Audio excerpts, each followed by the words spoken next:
Aujourd'hui, le plus grand secret à percer au niveau du crochet, comment ne pas faire de vagues sur les bords de mon ouvrage. On a beau être en été, on n'a plus envie de voir ça sur ses ouvrages au crochet. Alors suis-moi, je te donne 3 astuces pour ne plus jamais rater cette partie. Trucs et astuces au crochet, c'est parti pour la minute crochet.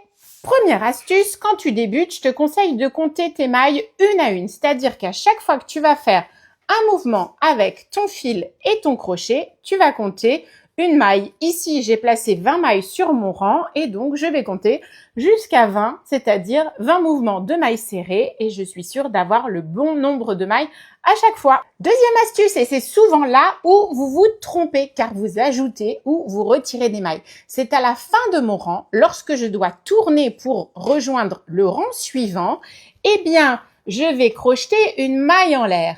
Cette maille, quand je suis en maille serrée, elle compte pour 0. J'ai juste tourné et je vais recommencer mon comptage au début, c'est-à-dire que là, je vais refaire 20 mailles. À la différence, lorsque je fais des brides, des doubles brides ou tout autre point un peu plus haut, je vais compter une maille. Et c'est là où on se trompe. Donc là, j'ai fait une petite maille en l'air, j'ai compté 0 et je commence mon comptage à partir de ma première maille.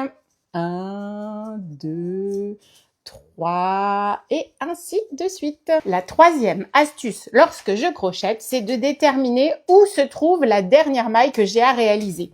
Voyez, c'est le dessus de mon ouvrage. Donc là, à votre avis, j'ai une maille, 2 mailles et ici, j'ai une petite boulette qui se forme. Ça indique ma dernière maille. Ici, je vais faire encore une maille, 2 mailles et là, c'est terminé. Je n'en ajoute pas, je n'en retire pas non plus. Donc, c'est ça votre indicateur. Attention, si vous ajoutez ou retirez des mailles, vous allez me faire un accordéon ou encore les fameuses vagues dont on a parlé. Alors, j'espère qu'avec ces 3 astuces, on va laisser les vagues pour la mer. Quant à nous, on continue à crocheter tout l'été. Je vous conseille d'enregistrer cette vidéo si vous voulez la retrouver pour la prochaine fois. Et je vous dis à très bientôt.